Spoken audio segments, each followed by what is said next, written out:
இந்த ஒரு 15-17 வருடங்களாக தமிழ் சினிமாவில் ஒரு சென்டிமெண்ட் நிலவிட்டு இருக்கு. என்ன அப்படின்னா, டைட்டில் பஞ்சம் அப்படி சொல்கிற மாதிரியான விஷயந்தான்.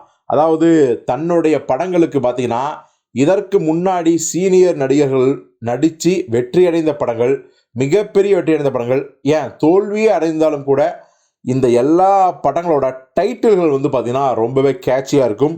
ரசிகர்களிடம் போய் ஈஸியாக சேர்ந்துடும். ஸோ அந்த ஒரு காரணத்துக்காகவே பார்த்தீங்கன்னா அவங்களோட டைட்டில்ஸை தொடர்ந்து பல ஹீரோக்கள் வச்சுட்டு தான் இருக்காங்க. கமல், ரஜினி, விஜயகாந்த், இப்படி ஏகப்பட்ட பெரிய ஹீரோக்களோட படங்களை வந்து தங்களோட படங்களுக்கு வச்சு தான் இருக்காங்க. அண்மையில் விஜய் நடித்த லவ் டைட்டில் கூட நம்ம பிரதீப் வச்சார் இல்லையா, அது மாதிரி. இப்போது அதில் வந்து எக்ஸ்பர்ட் யார் அப்படின்னா சிவகார்த்திகேயன் தான்.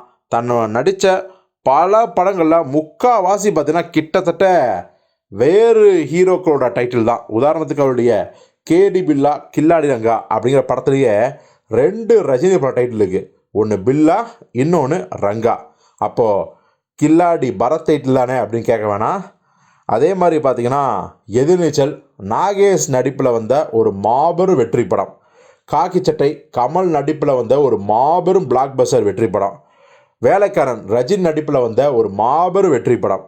மாவீரன் ரஜினி நடித்த படம் தோல்வி படம் தான். ஆனாலும் கூட அந்த டைட்டில் இருக்க வீரம் வந்து ரொம்பவே கேட்சியாக இருந்துச்சு. ஸோ அந்த டைட்டிலையும் நம்ம சிவகார்த்திகேயன் வச்சுருக்காரு. அடுத்த கார்த்தி நடித்த படம் அமரன். அந்த படமும் ஒரு தோல்வி படமாக இருந்தால் கூட அது ஒரு கல்ட்டு கிளாசிக்ங்கிறத யாராலையும் மறுக்க முடியாது. ஸோ அந்த படத்தோட டைட்டிலையும் அமரன் வந்து வச்சார் நம்ம சிவகார்த்திகேயன் அந்த டைட்டிலையும். இப்போ பார்த்தீங்கன்னா ஒரு தமிழ் படம் மட்டும் கிடையாது, நம்ம சிவகார்த்தியோட அடுத்தடுத்த படங்களும் பார்த்தீங்கன்னா ஏற்கனவே வந்த ஹீரோக்கள் தான். வேறு லாங்குவேஜில் ரிலீஸ் ஆன படங்கள். பிரின்ஸ் அப்படிங்கிற டைட்டிலும் சரி, டான் டைட்டிலும் சரி, ஹீரோ அப்படிங்கிற டைட்டிலும் சரி, எல்லாமே பழைய ஹிந்தி படங்களோட டைட்டில்ஸ். அதே மாதிரி தான் டாக்டர்னு படம் நடிச்சா பார்த்தீங்களா, அந்த டைட்டிலும் ஒரு பழைய மலையாள படத்தோட டைட்டில்ஸு.